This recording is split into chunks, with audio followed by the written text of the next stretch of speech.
नमस्कार। अंतर्राष्ट्रीय योग दिवस के उपलक्ष्य पर मेरा हार्दिक अभिनंदन आप सबको। मैं स्वामी ईश्वरानंद योगदास सत्संग सोसाइटी ऑफ इंडिया के रांची आश्रम से आप सबको संबोधित कर रहा हूं। आप में से कई जानते होंगे कि योगदास सत्संग सोसाइटी ऑफ इंडिया की स्थापना विश्वविख्यात गुरु श्री श्री परमहंस योगानंद जी ने 1917 में की थी और उनके द्वारा दिया गया आध्यात्मिक मार्ग, उसका नाम है क्रिया योग। तो आज हम चर्चा करेंगे कि क्रिया योग क्या है और क्रिया योग की महिमा क्या है और इसके अभ्यास से हमें क्या लाभ प्राप्त होते हैं। तो वास्तव में क्रिया योग एक जीवन शैली है। अधिकतर लोगों का अभिप्राय ये रहता है जब हम योग शब्द का प्रयोग करते हैं कि ये इसमें हठ योग आसनों का अभ्यास होगा, तरह तरह के योग आसन सिखाए जाएंगे और उसका नित्य प्रति हर रोज उसका अभ्यास करना होगा। ये गलत धारणा है। क्रिया योग कुछ आसन नहीं है, बल्कि जैसे मैंने कहा एक जीवन शैली है।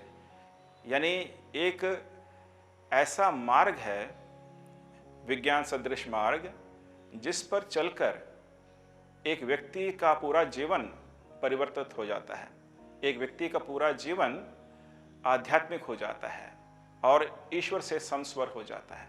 तो इस बात को हमें याद रखना चाहिए। लेकिन साथ ही क्रिया योग एक उच्च कोटि के प्राणायाम का नाम भी है।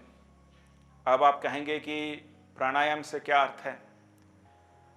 अगर आपने अष्टांग योग के बारे में सुना होगा तो उसमें इसका उल्लेख आता है कि अष्टांग योग के 8 अंगों में प्राणायाम एक अंग है।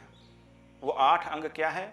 यम, नियम, आसन, प्राणायाम, प्रत्याहार, धारणा, ध्यान और समाधि। तो ये जो 8 अंग हैं, इन सब को लेकर एक योग प्रणाली है जिसकी स्थापना पतंजलि महर्षि ने कई सहस्राब्दियों पहले की थी।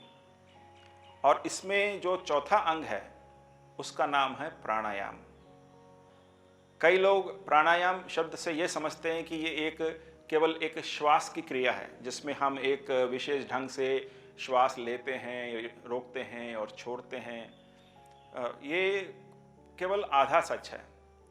वास्तव में प्राणायाम का अर्थ है प्राण पर यम, यानी प्राण का नियंत्रण। अब ये प्राण क्या है? योग शब्दावली में, योग विज्ञान में प्राण हम उस अदृश्य ऊर्जा को, उस अदृश्य बिजली को कहते हैं जिससे ये जो हार्ड मास का शरीर है ये जीवित रहता है। तो हमारे अंदर जो चेतना है उसको, उस आत्मा को इस शरीर के साथ जोड़ने वाली जो कड़ी है, जोड़ने वाला जो डोर है, वो ये अदृश्य ऊर्जा है या अदृश्य बिजली है, जिससे हम प्राण शक्ति या प्राण कहते हैं। तो इससे क्या लाभ? हम पूछ सकते हैं कि भाई अभी भी मैं ठीक हूं, अगर मैं प्राणायाम नहीं भी करूंगा तो उससे मेरा क्या नुकसान हो रहा है? तो वास्तव में सच्चाई क्या है कि हम जिस जगत को देखते हैं ये संपूर्ण सत्य नहीं है। जिस तरह से एक बाह्य जगत है, ये बाहरी जगत है, एक बाहरी दुनिया है, उससे भी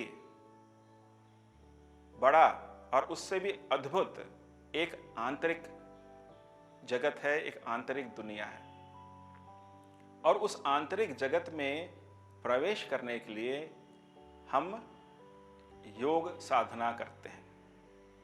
तो जब योग साधना के द्वारा हम प्राण शक्ति पर नियंत्रण प्राप्त करते हैं, तब आंतरिक जगत हमारे सामने खुल जाता है। तो इसलिए प्राणायाम का अभ्यास करना आवश्यक है और इसे इतना महान बताया गया है। तो क्रिया योग से क्या होता है? क्रिया योग प्राणायाम के अभ्यास से ऑर्डिनरीली, साधारणतया एक साधारण व्यक्ति में प्राण शक्ति का जो प्रवाह है वो बाहर की तरफ है, यानी मेरुदंड से, मस्तिष्क से बाहर निकलकर प्राण शक्ति नाड़ियों के माध्यम से, नर्व्स के माध्यम से हमारे सेंसेस में ये बिजली जाती है। तो इसलिए इसको कहते हैं कि ये बाहर की तरफ मुड़ी हुई प्राण शक्ति है या बहिर्मुखी है।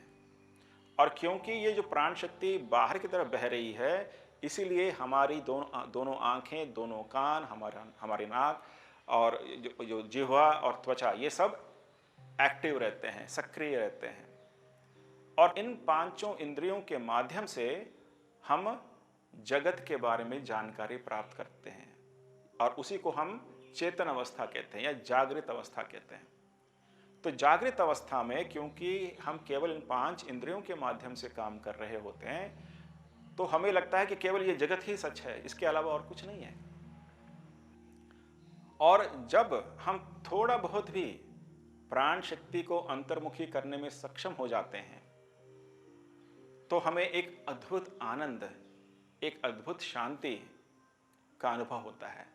और वही हमारे भीतर ईश्वर की उपस्थिति का पहला संकेत है, पहली निशानी है।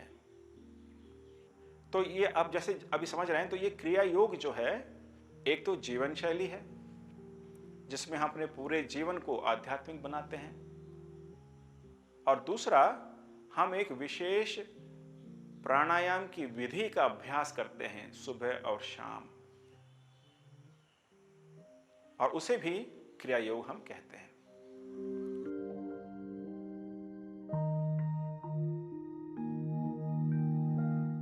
क्रिया योग की शुरुआत योगदास सत्संग सोसाइटी ऑफ इंडिया के जो आदि गुरु हैं महाअवतार बाबा जी, उन्होंने की।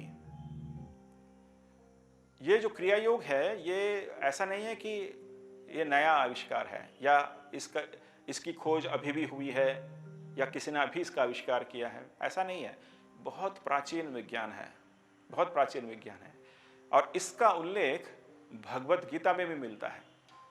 एक जगह पे भगवान श्री कृष्ण अर्जुन को योग के बारे में बताते हुए बताते हैं कि एक योग है जिसके थोड़े से भी अभ्यास से हर व्यक्ति भय से अपने आप को दूर कर सकता है, अपने मन से भय को दूर कर सकता है।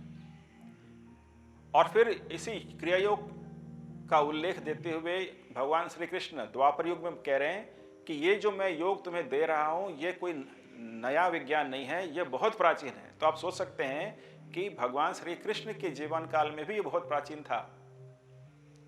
तो ये कई हजारों साल पुराना विज्ञान है, लेकिन समय के साथ साथ ये लुप्त हो गया। जब लोगों में इंटरेस्ट खत्म हो जाता है, लोगों की रुचि कम हो जाती है, तो इस प्रकार के जो गुप्त विज्ञान है, जो आध्यात्मिक विज्ञान है, ये कुछ उनका जो प्रचलन है जन साधारण में और समाज में कम हो जाता है। तो उसी तरह से ये भी कम हो गया।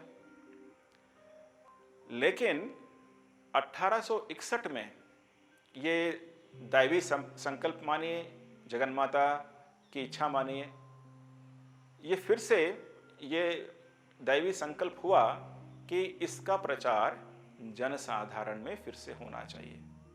तो 1861 तक जो क्रिया योग विज्ञान लुप्त हो गया था, उसे महाअवतार बाबा जी ने फिर से उसका पुनरुत्थान किया।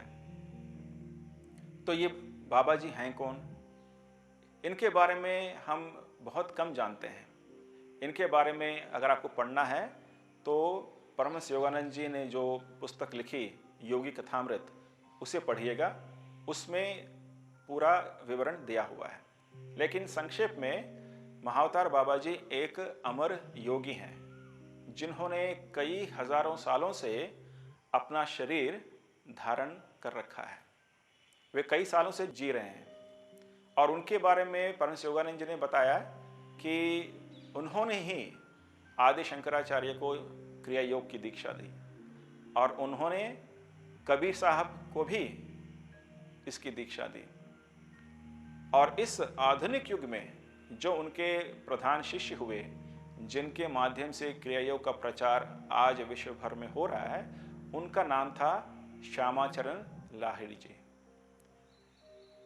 तो श्यामाचरण लाहिड़ी एक गृहस्थ थे और वे उन दिनों में ब्रिटिश के आर्मी के अकाउंट्स डिपार्टमेंट में काम करते थे। तो संक्षेप में यह है कि फिर बाबा जी ने उन्हें बताया कि इस जीवन काल में उन्होंने लाहिड़ी महाशय को अपने पास इसलिए बुलाया क्योंकि वे श्यामाचरण लाहिड़ी जी के द्वारा पूरे विश्व को क्रिया योग विज्ञान देना चाहते हैं। और उन्होंने उस लाहिड़ी महाशय को क्रिया योग की दीक्षा भी दी।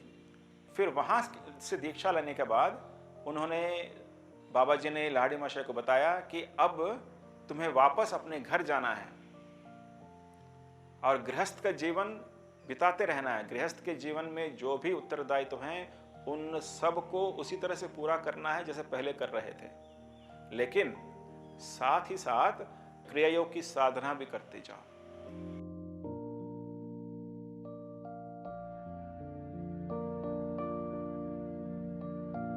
लाहिड़ी महाशय के द्वारा फिर ये क्रिया योग का जो प्रचार है उनके कई शिष्यों के द्वारा हुआ और उनके एक शिष्य हुए कलकत्ता के स्वामी श्री युक्तेश्वर जी, जिनका श्रीरामपुर में एक आश्रम था। और उन्होंने लाहिड़ी महाशय से दीक्षा ली और फिर वे प्रचार करने लगे कोलकाता में, हुगली डिस्ट्रिक्ट में।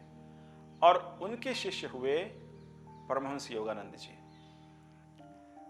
परमहंस योगानंद जी की कहानी भी अद्भुत है कि किस प्रकार दैवी प्रेरणा से वे अमेरिका गए और वहाँ जाकर उन्होंने क्रिया योग विज्ञान का प्रचार किया।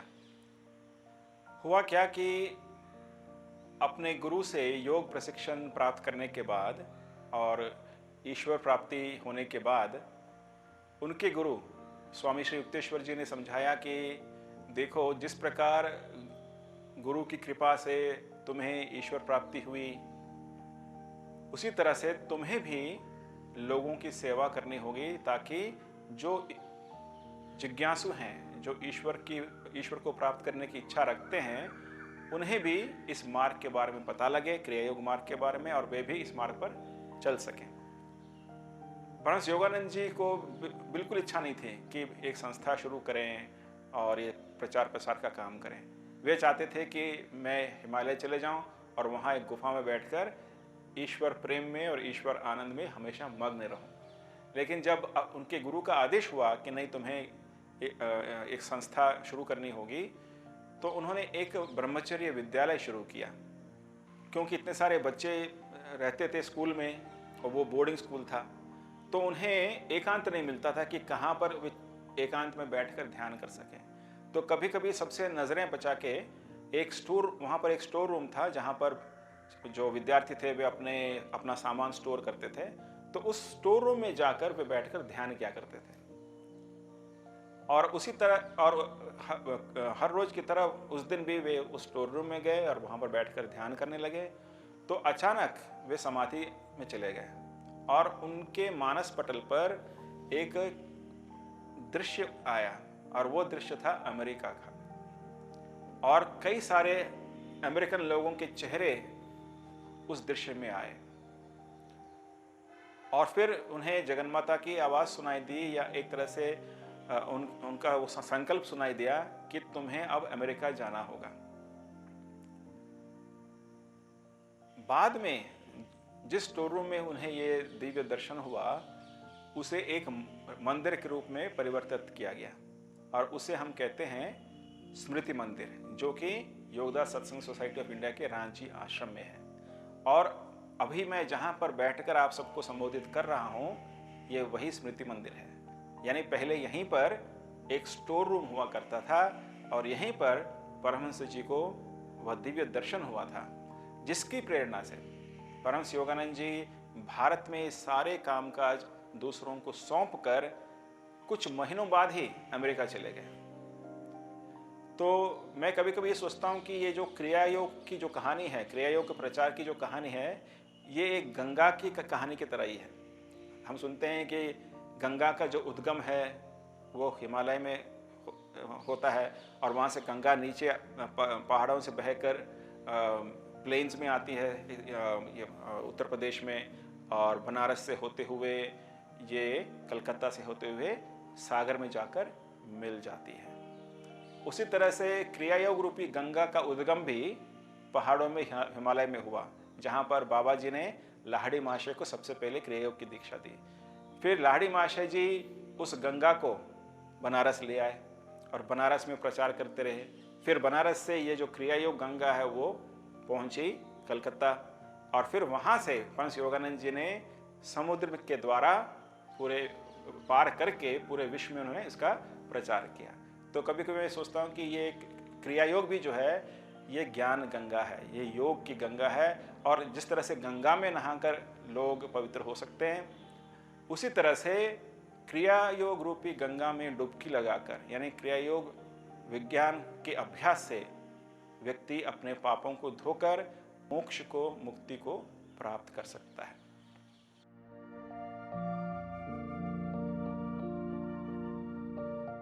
अब हम संक्षेप में समझते हैं कि क्रिया योग अभ्यास से क्या लाभ होते हैं। एक तो जो सबसे प्रत्यक्ष लाभ है वो ये कि इसका जो भी श्रद्धा के साथ, भक्ति के साथ और जिस तरह से सिखाया जाता है उस प्रकार अभ्यास करता है नियमित रूप से सुबह और शाम, तो उसे कभी ना कभी स्वयं अपने जीवन में ईश्वर का अनुभव प्राप्त होता है। ईश्वर को कहते हैं कि वे नित्य नवीन आनंद हैं, एक ऐसा आनंद जो हमेशा बना रहता है और एक ऐसा आनंद जो हमेशा नवीन है, एक नयापन है उसमें, आदमी कभी उससे ऊबता नहीं है, ऐसा आनंद है। और फिर उन्हें शांति का सागर भी कहते हैं। तो ये जो दो अनुभव हैं, शांति और आनंद, ये हर एक व्यक्ति क्रियायोग के अभ्यास से अपने ही अंतर्मन में अनुभव कर सकता है। और ये वो संकेत है, ये इस आनंद और शांति के अनुभव के द्वारा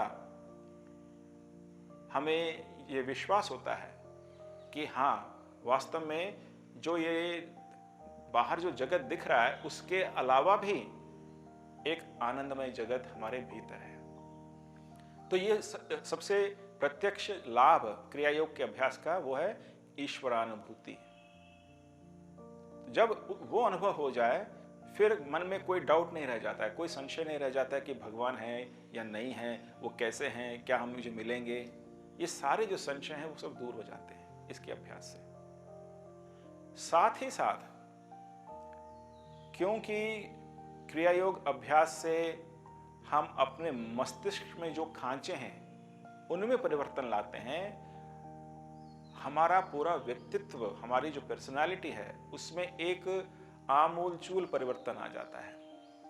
हम पहले एक किस्म के व्यक्ति रहे होंगे जो समझ लीजिए बहुत गुस्सा आता है या बहुत चिड़चिड़े हैं या अशांत हैं, असंतुष्ट हैं या बहुत ज़्यादा सांसारिक प्रवृत्तियों में हम लिप्त हैं।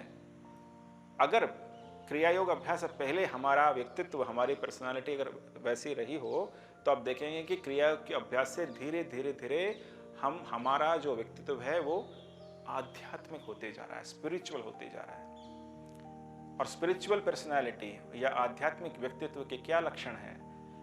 जो आध्यात्मिक व्यक्ति है वो संतवत रहता है, और संतों की क्या निशानी है? वे हमेशा शांत रहते हैं, तटस्थ रहते हैं, यानी उनके आसपास जीवन में चाहे कुछ भी बीत रहा हो, चाहे सुख हो, चाहे दुख हो, चाहे कोई उनको प्रेज कर रहा हो या उनकी निंदा कर रहा हो, कुछ भी कर रहा हो, उनको कोई फर्क नहीं पड़ता, आंतरिक रूप से वे तटस्थ रहते हैं। तो एक क्रिया योगी धीरे धीरे उस स्थिति को प्राप्त करता है, तटस्थता, और साथ में उसके अंदर इच्छा शक्ति प्रबल हो जाती है और वो देखता है कि उसके अंदर, उसके जीवन में जो बुरी आदतें हैं, जैसे शराब पीना, सिगरेट पीना या बहुत ज़्यादा गुस्सा करना या गलत खान पान, ये सारी आदतें बिना प्रयास के धीरे धीरे एक एक करके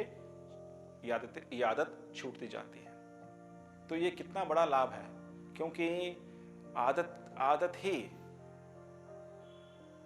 हमारे व्यक्तित्व का निर्माण करते हैं, और जब हम आदतों पर काबू प्राप्त कर पाते हैं तो हम अपने व्यक्तित्व को पूरी तरह से परिवर्तित कर सकते हैं।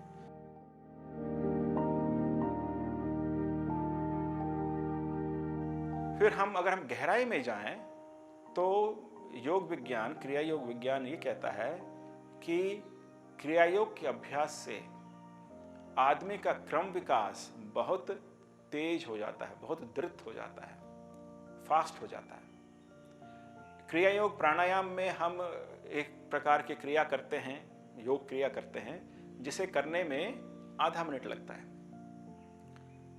तो ऐसा कहा जाता है कि आधे मिनट की एक क्रिया से हम उतनी प्रगति कर लेते हैं जितना कि एक साधारण व्यक्ति जो साधना नहीं कर रहा है वो 1 वर्ष में प्राप्त करता है।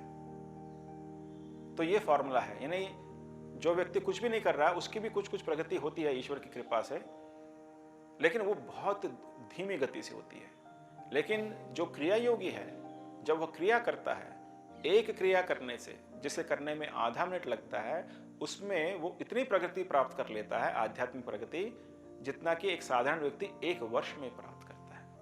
एक और बहुत बड़ा जो लाभ है, जो कि काफी गूढ़ है, इसे मैं केवल संक्षेप में बताऊंगा, वो है क्रिया योग के अभ्यास से हमारा अंतर्ज्ञान जगता है, जिसे इंग्लिश में कहते हैं इंट्यूशन।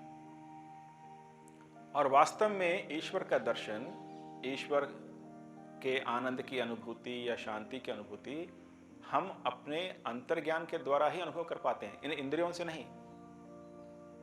तो जब ये इंट्यूशन या अंतर्ज्ञान का विकास होता है या वो जागृत होता है, तो इस अंतर्ज्ञान को हम जीवन के किसी भी समस्या के समाधान में इसका प्रयोग कर सकते हैं। और हम देखेंगे कि जब हम ध्यान करके उठते हैं और फिर अपने ध्यान द्वारा शांत किए गए मन को किसी समस्या पर केंद्रित करते हैं, तो समस्या का समाधान तुरंत निकल आता है।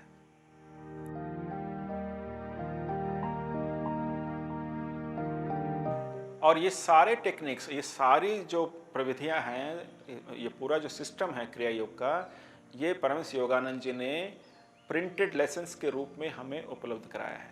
और ये लेसन्स, ये जो पाठ हैं, आत्म साक्षात्कार के पाठ, ये योगदास सत्संग से उपलब्ध हैं। कोई भी व्यक्ति हमारे वेबसाइट पर जा सकता है और क्रिया योग के बारे में और योगदास सत्संग पाठमाला के बारे में और अधिक जानकारी प्राप्त कर सकता है। और वहाँ पर ये पूरी प्रक्रिया दी हुई है कि कैसे आप इन लेसन्स के लिए अप्लाई करें। उसके लिए बहुत ही एक नॉमिनल चार्ज हम करते हैं, जो कि केवल प्रिंटिंग का कॉस्ट है, बहुत ज़्यादा भी नहीं है वो। और बस हर एक व्यक्ति को एक फॉर्म भरना पड़ता है और ये सब ऑनलाइन हो सकता है। और फिर आपको घर बैठे बैठे ये लेसन्स डाक द्वारा प्राप्त हो जाएंगे। तो आप घर बैठकर ही इन लेसन्स को पढ़ सकते हैं, कहीं जाने की आवश्यकता नहीं है। आप हमारे आश्रम आएंगे तो और भी अच्छा है, लेकिन नहीं भी आ पाएंगे कोई दिक्कत नहीं है। जो कुछ भी परमहंस योगानंद जी ने सिखाना है वो सब कुछ आपको अपने घर में ही इन लेसन्स के द्वारा प्राप्त हो जाएगा। अब आप फिर उसके बाद आपको उन लेसन्स को पढ़ना है और एक एक करके उन टेक्निक्स को सीखना है, जो कि बहुत मुश्किल नहीं है, और फिर उनका अभ्यास करना है सुबह और शाम। तो इस प्रकार हर कोई व्यक्ति क्रिया योग विज्ञान के बारे में जान सकता है और उसका अपने दैनिक जीवन में अभ्यास कर सकता है। तो मैं आशा करता हूँ कि अंतर्राष्ट्रीय योग दिवस के उपलक्ष्य में आज हमने जो क्रिया योग के बारे में चर्चा की, उससे आप ज़रूर लाभान्वित हुए होंगे। बहुत बहुत धन्यवाद।